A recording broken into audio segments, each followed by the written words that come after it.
आज आपण English accounting batch for tax assistant याला स्टार्ट करू. आजचा पहिला लेक्चर आहे. फोकस करायचं, काही बेसिक गोष्टी आहेत त्या समजून घेतल्या पाहिजे, ज्या की मराठी मीडियमच्या बॅचमध्ये पण सांगितलेल्या आहेत. मी पुण्यामध्ये माझे बॅचेस चालू आहेत, त्यांना पण मी सांगत असतो. 11-12च्या मुलांना सांगत असतो, बीकॉमच्या मुलांना सांगत असतो, इव्हन CS, CMA फाउंडेशन करणाऱ्या मुलांना पण मी सांगत असतो की बाबांनो, अकाउंट सब्जेक्ट समजून घेणे म्हणजे फक्त रीड करून कॉन्सेप्ट समजून घेणे नाही. तर अकाउंट सब्जेक्ट समजून घ्यायचा असेल तर एक बेस कॉन्सेप्ट आहे, तो म्हणजे तुमचा point of view. Most important आहे. तुम्ही कोणत्या पॉइंट ऑफ व्ह्यू विचार करता ते समजलं तर तुम्हाला अकाउंट समजायला खूप इझी जातं, काही अवघड नाही. जर तुमचा पॉइंट ऑफ व्ह्यू चुकला तर अकाउंट मग कॉम्प्लिकेटेड बनत जातं, कन्फ्युजिंग बनत जातं. त्याच्यामुळे लक्ष द्यायला पाहिजे. बेस कुठे आहे बघा, इकडे लक्ष द्या की तुमचा थिंकिंग पॉइंट ऑफ व्ह्यू मग कसा असायला पाहिजे sir. Imagination is more important than knowledge. हे कोण बोलून गेलं? आईन्स्टाईन बोलून गेले.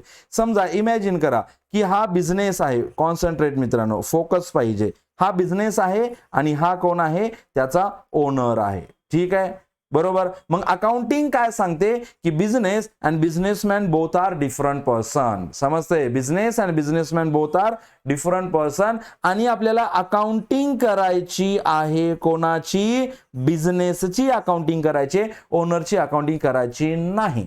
म्हणजे फर्स्ट काय आहे इथे 1 मिनिटाच्या इंट्रोडक्शन मध्ये की आपला जो थिंकिंग पॉइंट ऑफ व्ह्यू आहे, काय म्हणतोय मी? थिंकिंग पॉइंट ऑफ व्ह्यू जो असायला पाहिजे तो असायला पाहिजे कंपल्सरी बिझनेस. मालकाच्या पॉइंट ऑफ व्ह्यू काही विचार नाही करायचा, फक्त आणि फक्त बिझनेसच्या पॉइंट ऑफ व्ह्यू विचार करायचा. आणि बिझनेसच्या पॉइंट ऑफ व्ह्यू विचार न करताना तुम्हाला एक कॉन्सेप्ट सांगतो कसा असायला पाहिजे. बघा, एक एक्झाम्पल घेतो. बघा, आता तुम्ही पुण्यातलं, तुम्हाला तुळशीबाग माहिती आहे, खूप मोठं मार्केट आहे, त्या ठिकाणी वस्तू स्वस्त भेटत असतात. मग समजा तुम्ही तुळशीबागेमध्ये तुम्ही आणि तुमच्या सोबत कोणाला तरी घेऊन गेला. ठीक आहे ना? बघा, इमॅजिन करा, कुठे गेलात? तुळशीबागेत. हे तुम्ही आहेत आणि तुमच्या सोबत कोणीतरी आहे. ठीक आहे ना? तुम्ही हाताला पकडून गेला कुठे? तुळशीबागेत. मग तुळशीबागेमध्ये गेल्याच्या नंतर तुम्ही काय काय परचेस करणार? समजा तुळशीबागेत जाण्याच्या अगोदर तुमचा बिझनेस पकडू आपण. कशाचा बिझनेस आहे? एक्झाम्पल आपण बघू, हॉटेल. एक्झाम्पल कोणता बिझनेस आहे आपला? हॉटेल आहे. जय भवानी धाबा. ठीक आहे, हॉटेल आहे. मग तुम्ही तुळशीबागेमध्ये गेलात. मग तुळशीबागेमध्ये गेल्याच्या नंतर तुम्ही काय करणार? कोणाला घेऊन जाणार? कोणाला? XYZ, मिसेस असेल, गर्लफ्रेंड असेल, मैत्रीण असेल, कोणीही असेल. तुळशीबागेमध्ये गेल्याच्या नंतर तुम्ही मग लाड पुरवणार. अहो अहो अहो, काय पाहिजे बोला. मग अहो अहो, मला हे घेऊन द्या. काय पाहिजे? बोल प्रिये. मग ती काय म्हणणार की मला काय पाहिजे? काय पाहिजे? फाउंडेशन पाहिजे. मग तुम्ही फाउंडेशन घेऊन देणार. मग काय म्हणणार? मला ना एक हे पाहिजे, स्टॉल पाहिजे बांधण्यासाठी, है ना. मला ना डीओ पाहिजे, है ना. क्या चल रहा है? तो फॉग चल रहा है. बरोबर आहे. मग मग काय म्हणणार? मग तुम्ही काय म्हणणार? हॉटेलमध्ये ना, आपल्या ऑफिसमध्ये ना, तिथे आपण काउंटरला ना एक फ्रेम नाही, आपण एक देवाची फ्रेम घेऊ. बरोबर आहे का? म्हणजे तुम्ही हॉटेलमध्ये लावण्यासाठी काय घेतली? एक फ्रेम घेतली. ठीक आहे, म्हणून आपण त्याला फोटो म्हणू, देवाची फोटो घेतली. त्याच्यानंतर काय केलं तुम्ही? हॉटेलमध्ये पाणी देण्यासाठी काय घेतला? एक जग घेतला, पाणी देण्यासाठी, सर्व्हिस करण्यासाठी. ठीक आहे, सर्व करण्यासाठी. किंवा ऑफिसमध्ये जे बिल लिहिता ना तुम्ही, एक रफ पेज करता ना, मग समजा तुम्ही एक बिल बुक घेतलं. समजतंय का मित्रांनो? काय केलं? बिल बुक घेतलं. मग पुढे गेलो आपण. त्याच्यानंतर तुम्ही ड्रेस घेतला, तुमच्यासोबत जे आहे त्यांना ड्रेस घेतला. त्याच्यानंतर तुम्ही स्वतःला पण ड्रेस घेतला. Yes or no? मग हे झाले सर्वच्या सर्व बंच ऑफ ट्रान्झॅक्शन. काय म्हणतो? समजते का? Bunch of transaction.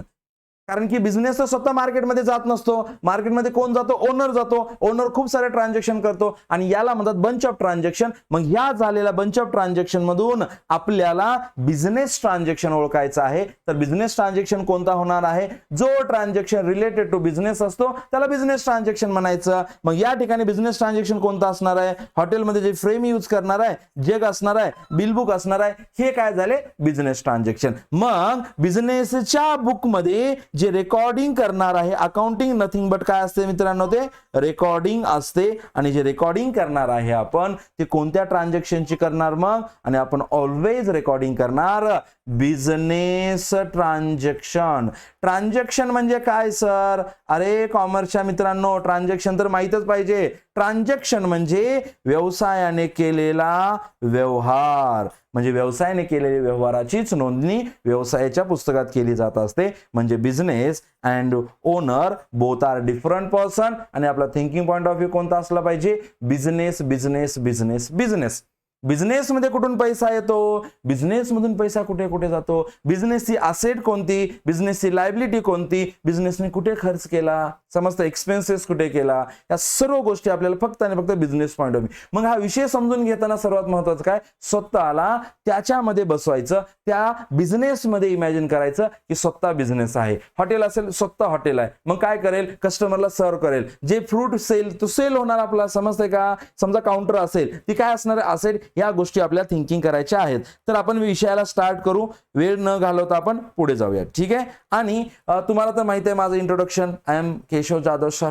माझ्या बॅचचे 50 पेक्षा जास्त कर सहाय्यक अधिकारी झालेत आणि 32 ऑडिटर अँड अकाउंटंट पण जॉईन झालेले आहेत माझ्या बॅचचे. म्हणजे असं म्हणू की शतक व्हायला थोडंसं कमी आहे. तर या ज्यावेळी जानेवारीमध्ये ऍड येईल ऑडिटर अकाउंटंटची, आता जी टॅक्स एक्झाम आहे त्याच्यामध्ये आपण काय करू? 100 पूर्ण करू. चला बघा, book keeping is related with बघा फर्स्ट लाईन काय मित्रांनो? Related with recording of business transaction. काय बोललं इकडे? Recording of business transaction. Personal transaction बोललं का? नाही. का असं नाही बोललं? कारण की अकाउंटिंग सांगते की business and businessman both are different. म्हणून फक्त आणि फक्त बिझनेस ट्रान्झॅक्शनचीच रेकॉर्डिंग होत असते. ठीक आहे. पुढे मग business enterprise and other organisation deal in activities which involve exchange of money or money's worth. म्हणजे काय? की हा जो ट्रान्झॅक्शन झालेला असतो कोणता? पहिला तर पॉइंट ऑफ व्ह्यू बिझनेस असायला पाहिजे. पुढे जाऊया आपण. बघा, हा जो बिझनेस ट्रान्झॅक्शन झालेला असतो हा बिझनेस ट्रान्झॅक्शन असायला पाहिजे कंपल्सरी. कुठला असायला पाहिजे? मॉनिटरी ट्रान्झॅक्शन असायला पाहिजे. आता मॉनिटरी म्हणजे काय? मॉनिटरी म्हणजे ज्या ट्रान्झॅक्शन मध्ये, ज्या व्यवहारामध्ये पैशाची देवाणघेवाण असते, पैशाची किंवा पैशाचे मूल्य. समजतं मित्रांनो? पैशाची किंवा पैशाचे मूल्य. याला इंग्लिश मध्ये काय म्हणणार? मनी और मनीज वर्थ. म्हणजे पैशामध्ये मूल्य. मनी म्हणजे ऍक्च्युअली मनी, कॅश. मनीज वर्थ मध्ये काय येतं मग? मनीज वर्थ मध्ये येतं चेक, मनीज वर्थ मध्ये येतं डीडी, मनीज वर्थ मध्ये येतं बिल ऑफ एक्सचेंज, मनीज वर्थ मध्ये येतं प्रॉमिसरी नोट. या गोष्टी येतात मनीज वर्थ मध्ये. जर याचा ट्रान्झॅक्शनच्या टायमिंगला जर एक्सचेंज होत असेल, देवाणघेवाण होत असेल, तर याला बोलायचं मॉनिटरी ट्रान्झॅक्शन. एक्झाम्पल, जर माझं समजा स्टेशनरी शॉप असेल आणि तुम्ही माझ्याकडे स्टेशनरी घ्यायला आलात, मी तुम्हाला पेन सेल केला, तुमच्याकडनं पैसे घेतले, याला बोलायचं मॉनिटरी ट्रान्झॅक्शन. कारण की ट्रान्झॅक्शन मध्ये, देवाणघेवाणमध्ये कशाचा संबंध आला? पैशाचा, म्हणून मॉनिटरी ट्रान्झॅक्शन बोलायचं. मग दुसरे नॉन मॉनिटरी ट्रान्झॅक्शन पण असतात, समजून घ्या. दुसरे कोणते असतात? नॉन मॉनिटरी ट्रान्झॅक्शन पण असतात. मग नॉन मॉनिटरी ट्रान्झॅक्शन म्हणजे कोणते? की असे ट्रान्झॅक्शन ज्या ट्रान्झॅक्शन मध्ये एक्सचेंज इन मनी और मनीज वर्थ होत नाही. मग कशात एक्सचेंज होणार? एक्सचेंज म्हणजे देवाणघेवाण, exchange of goods against another goods. म्हणजे एका वस्तूच्या बदल्यात दुसऱ्या वस्तूची देवाणघेवाण झाली, त्याला बोलायचं exchange in goods or another goods. Yes or no? With against another goods. अगोदर कसं असायचं? मार्केटमध्ये मनी नव्हता, चलन नव्हतं. मग त्यावेळेस कसं असायचं की शेजारी पाजारी काय करायचे? तांदूळ द्यायचे, गहू घ्यायचे. समजतंय? डाळ द्यायचे, दुसरी डाळ घ्यायचे. समजा तुरीची डाळ दिली तर दुसरी डाळ घ्यायचे ते. समजतंय का? कारण की ही देवाणघेवाण होती वस्तूमध्ये. मग या सिच्युएशनला पैसे देवाणघेवाण होत होती का? नव्हती. मग याला म्हणायचं नॉन मॉनिटरी ट्रान्झॅक्शन. आणि बिझनेस म्हटल्याच्या नंतर बिझनेस काय समाजसेवा असते का? नसते. बिझनेस काय ओनली सर्व्हिस असते का? नसते. बिझनेस म्हणल्याच्या नंतर काय कमवलं जात असतं? मनी कमवला जात असतो. आणि या ट्रान्झॅक्शन मध्ये जर एक्सचेंज इन मनीच नसेल तर या ट्रान्झॅक्शनची बुक्स मध्ये रेकॉर्डिंग होणार का? नाही होणार. फक्त आणि फक्त रेकॉर्डिंग कशाची होणार? Monetary transaction. म्हणजे लिंक लागली पाहिजे तुमची. मॉनिटरी ट्रान्झॅक्शन तर असला पाहिजे, पण तो कोणता असला पाहिजे? बिझनेस असला पाहिजे. म्हणजेच काय म्हणता येईल सेंटेन्स आपल्याला, business monetary transaction. Business monetary transaction म्हणजे बिझनेसने केलेले मॉनिटरी ट्रान्झॅक्शनचीच रेकॉर्डिंग होणार, म्हणजे पर्सनल मॉनिटरी ट्रान्झॅक्शनचे रेकॉर्डिंग होणार नाही. सर एवढ्या बेसिक कॉन्सेप्टला तुम्ही का लक्ष देताय? कारण की याच्यावरती आयोगाने प्रश्न विचारलेला आहे. समजते? त्यामुळे हे इम्पॉर्टंट आहे, याच्यावरती आपल्याला फोकस करायचा आहे. म्हणून सांगितलं तुम्हाला की record only business monetary transaction, personal monetary transaction record होत नाहीत. Business non monetary transaction record होणार नाहीत. Very very good. चला बघा आता आपण पुढे जातोय. मग ऑल दीज ऍक्टिव्हिटीज म्हणजे business transaction recorded for the purpose of taking important decision. जर ट्रान्झॅक्शन रेकॉर्ड केले तर कुठलाही बिझनेस असू द्या त्याचे ते इम्पॉर्टंट डिसिजन घेऊ शकतो. काय करू शकतो? इम्पॉर्टंट डिसिजन घेऊ शकतात. पुढे जातोय. वेदर द कोणत्या डिसिजन असतात बिझनेसच्या इम्पॉर्टंट डिसिजन? कोणत्या डिसिजन असतात की एखादी बिझनेस ऍक्टिव्हिटी सुरू आहे, ती बिझनेस ऍक्टिव्हिटी कंटिन्यू ठेवावी का बंद करावी? जर ती प्रॉफिट कमवून देत असेल तर त्याला कंटिन्यू ठेवावं. जर प्रॉफिट कमवून देत नसेल तर त्या डिसिजन घ्यावा की should be continue or not continue. समजतं मित्रांनो? कंटिन्यू करावं का करू नये या डिसिजन बिझनेस घेऊ शकतो. कशाच्या साहाय्याने? With the help of recording. Recording nothing but लिहून ठेवणे. काही काही जणांना खूप सवय असते, आज मी 5 रुपये चहा पिला, प्रेमाचा चहा, बरोबर आहे, याचे पोहे त्याचे पोहे, साईचा चहा, येवले चहा, व्यंकटेश्वर अमृततुल्य, बरोबर आहे. हे आपण लिहून ठेवतो ना, मित्रांना मी पाजवला, यालाच म्हणायचं असतं अकाउंटिंग. दुसरं काही नसतं. अकाउंटिंग म्हणजे रेकॉर्ड करून ठेवणे, लिहून ठेवणे, पण एक सिस्टमॅटिक वेने आणि त्याला अकाउंटिंगने सांगितलेल्या नियमांचा अवलंब करून, फॉलो करून, आणि ते नियम कोणते? Golden rules. ते आपण पुढे बघणार आहे. तर पुढे जातोय बघा. Information about the business and other organisation is required not only by the proprietor and the manager of the business and other organisation but also to various other stakeholders and such as government, investors, customers, employees and researcher. म्हणजे ते काय सांगितलंय की जी recording करून ठेवायची आहे ती recording फक्त आणि फक्त बिझनेस साठी किंवा मॅनेजर साठी नाही, तर जी रेकॉर्डिंग करायची आहे बिझनेस ट्रान्झॅक्शनची ती रेकॉर्डिंग करायची all stakeholders. Stakeholder म्हणजे कोण? ती प्रत्येक पार्टी जी बिझनेसच्या रिलेटेड असते, बिझनेसच्या संबंधात असते, त्याला बोलायचं स्टेक होल्डर. कोण कोण असतात? Share holder. शेअर होल्डर काय करतात? बिझनेसचे शेअर्स घेतात, पैसे गुंतवतात, ते पण स्टेक होल्डर झाले. गव्हर्नमेंटला टॅक्स पे करायचा असतो, गव्हर्नमेंटकडून रजिस्ट्रेशन घ्यायचं असतं, गव्हर्नमेंट स्टेक होल्डर झाला. कस्टमर आपल्याकडनं परचेस करत असतो, कस्टमर पण स्टेक होल्डर झाला. एम्प्लॉईज बिझनेसमध्ये काम करत असतात, एम्प्लॉईज पण स्टेक होल्डर झाले. समजतं का? सप्लायर जो आपल्याला गुड्स सप्लाय करत असतो तो पण काय झाला? स्टेक होल्डर झाला, बिझनेसच्या रिलेटेड आहेत. बँक्स फायनान्स प्रोव्हाइड करतात, बँक पण काय झाल्या? स्टेक होल्डर झाल्या. लेंडर मनी प्रोव्हाइड करणारे financial institution, all these are stakeholder. तर यांच्यासाठी ही जी इन्फॉर्मेशन आहे इम्पॉर्टंट असते. कशासाठी इम्पॉर्टंट असते? बिझनेस बघा आता एक एक सांगतो. स्टेक होल्डरला कशासाठी इम्पॉर्टंट असते की स्टेक होल्डर डिसिजन घेऊ शकतो की या कंपनीचे शेअर्स परचेस करायचे का नाही. सप्लायर साठी काय इम्पॉर्टंट, का म्हणून इम्पॉर्टंट असतं की सप्लायर डिसिजन घेऊ शकतो की या बिझनेसला क्रेडिट वरती सप्लाय कंटिन्यू ठेवायचा का तो बंद करायचा. समजते काय म्हणतोय मी? आणि बँका पण डिसिजन घेऊ शकतात की बिझनेसला लोन द्यायचं का नाही द्यायचं. ऑल बॅलन्स बघा, बँकेकडे जर गेला तर बँक काय बघते? Profit and loss account balance sheet बघत असते ना, ITR रिटर्न बघते आणि याच्यावरती लोन देत असते. म्हणजे बँकेने तुम्ही ठेवलेले रेकॉर्ड पाहिले आणि नंतर डिसिजन घेतला की लोन द्यायचा का नाही द्यायचा. म्हणून लक्षात ठेवायचं की बिझनेसच्या रिलेटेड असलेल्या प्रत्येक पर्सनसाठी अकाउंटिंग म्हणजे रेकॉर्डिंग इम्पॉर्टंट असते. एम्प्लॉईला कशासाठी इम्पॉर्टंट आहे? बिझनेसमध्ये जॉब करायचा, या कंपनीत राहायचं का दुसरा पर्याय बघायचा. ठीक आहे, समज. बघा आता पुढे जातोय. Evolution of accounting. अकाउंटिंगचा इन्व्हेन्शन केव्हा कुठे कोणी केलेला आहे?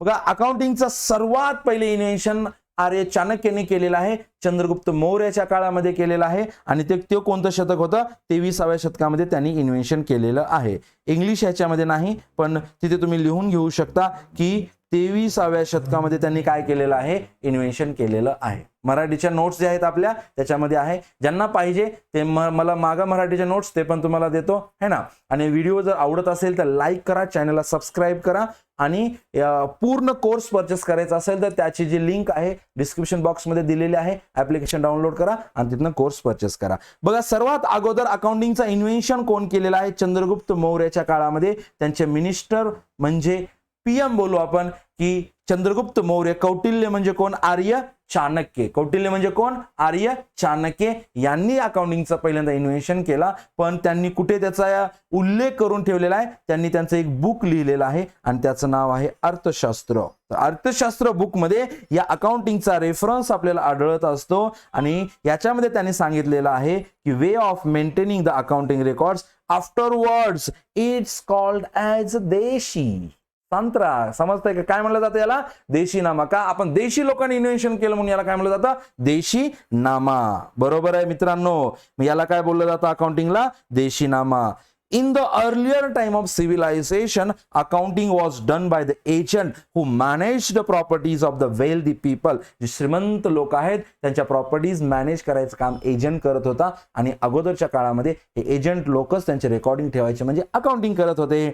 दे प्रिपेअर्ड अकाउंट्स पिरियॉडिकली. कसे प्रिपेअर करायचे, periodically for the owners of the property. त्या माल ज्याची प्रॉपर्टी असायची, ज्याचा बिझनेस असायचा त्याच्यासाठी ते काय करायचे, पिरियॉडिकली स्टेटमेंट बनवायचे, पिरियॉडिकली रेकॉर्ड ठेवायचे. पिरियॉडिकली म्हणजे काय, त्या ओनरला वाटेल तसं. तो म्हणला की मला 2 महिन्याचा रिपोर्ट दे, 2 महिन्याचं रेकॉर्डिंग. तुम्हाला 3 महिन्याचं पाहिजे, 3 महिन्याचं. तुम्हाला क्वार्टरली पाहिजे, क्वार्टरली पाहिजे म्हणजे 3 मंथ्स पाहिजे. कोण म्हणला हाफ इयरली पाहिजे, 6 मंथ. कोण म्हणला फुल इयरचं पाहिजे, डिपेंड्स ऑन असायचं. मग the records of the debit credit were found in the 12th century itself in the year. याच्यावरती आयोगाने प्रश्न विचारलेला आहे. आयोगाने प्रश्न काय विचारला, द्विनोंद पद्धतीचा शोध कोणी लावला. आयोगाने मराठीमध्ये विचारला 2015. त्यावेळेस इंग्लिश क्वेश्चन नसायचे, ओनली मराठी असायचं. आपण त्याला इंग्लिशमध्ये जर कन्वर्ट केलं तर म्हणू शकतो डबल एंट्री सिस्टम कोणी इन्व्हेंट केली, who invent or who introduce the double entry bookkeeping system. तर कोण, लुका डी बार्गो पॅसिओली. केव्हा, त्याने 1494 ला. फोकस करा बघा, याने जे आहे ना 1494 ला लुका डी बार्गो पॅसिओली हा आहे इटलीचा मर्चंट म्हणजे एक बिझनेसमॅन होता इटलीचा. त्यांनी काय केलं, याचं इंट्रोड्यूस केला. काय इंट्रोड्यूस केला, double entry book keeping system. मग double entry means what, double entry means one effect is debit and another effect is credit. Debit and credit effect कशा पद्धतीने करायचे असतात किंवा अकाउंटिंग मध्ये debit and effect entry recording कशी ठेवायची असते हे रूल्स सांगितलेले आहेत आणि याच्याबद्दल आपण या रूल्स बद्दल सेकंड लेसन मध्ये पाहणार आहे. दोन अप्रोच आहेत. पुढे, due to the industrial revolution in 18th and 19th century मध्ये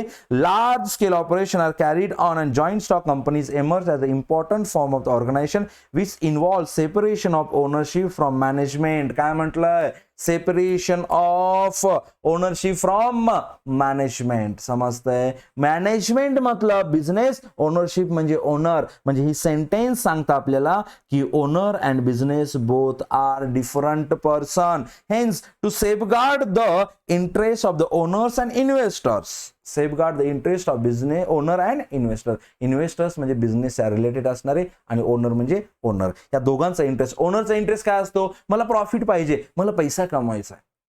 आणि स्टेक होल्डर त्याच्या सोबतचे जे इन्व्हेस्टर्स असतात त्यांना काय असतं की मी पैसा इन्व्हेस्ट करतोय बाबा, याचं मला रिटर्न भेटलं पाहिजे, मी फसलो नाही पाहिजे. मग पुढे, the business establishment required detail information about the business which paved the way for development of the compressive financial accounting information system. In the 20th century, the need for analysis of financial information for the managerial decision making and caused emergence of the management accounting separate branch of accounting. पहिल्यांदा काय असायचं, only accounting असायची म्हणजे recording ठेवली जायची. त्याच्यानंतर त्या accounting पासनं मॅनेजमेंट अकाउंटिंग डिफरंट झाली आणि दुसरी कॉस्ट अकाउंटिंग पण आहे ते पण डिफरंट झाली. पण मॅनेजमेंट अकाउंट आणि कॉस्ट अकाउंटिंग आपल्या सिलेबसला नाही, त्याच्यामुळे आपण पुढे जातोय. The accounting was individual centric. बघा काय म्हटलंय, individual centric in initial stage of evolution of accounting. It has gradually developed in the social responsibility accounting किंवा आत्ताच्या 21st सेंचुरीमध्ये हे सोशल रिस्पॉन्सिबिलिटी अकाउंटिंगमध्ये ते डेव्हलप झालेले आहे. This is due to the vast growth in the business activities as a result of development in various fields. Thus accounting was become inevitable in the modern world for business. ठीक आहे. आजच्या लेक्चरमध्ये आपण फक्त आणि फक्त काय बघितलं, इंट्रोडक्शन पाहिलेलं आहे. आणि तुम्हाला जर व्हिडिओ आवडला असेल तर लाईक करा, शेअर करा, चॅनलला सबस्क्राईब करा आणि डिस्क्रिप्शन बॉक्समध्ये ॲप्लिकेशनचे लिंक दिलेले आहे, तिथनं तुम्ही परचेस करू शकता. आणि आपण भेटू पुढच्या व्हिडिओमध्ये. Bye bye, take care, see you soon.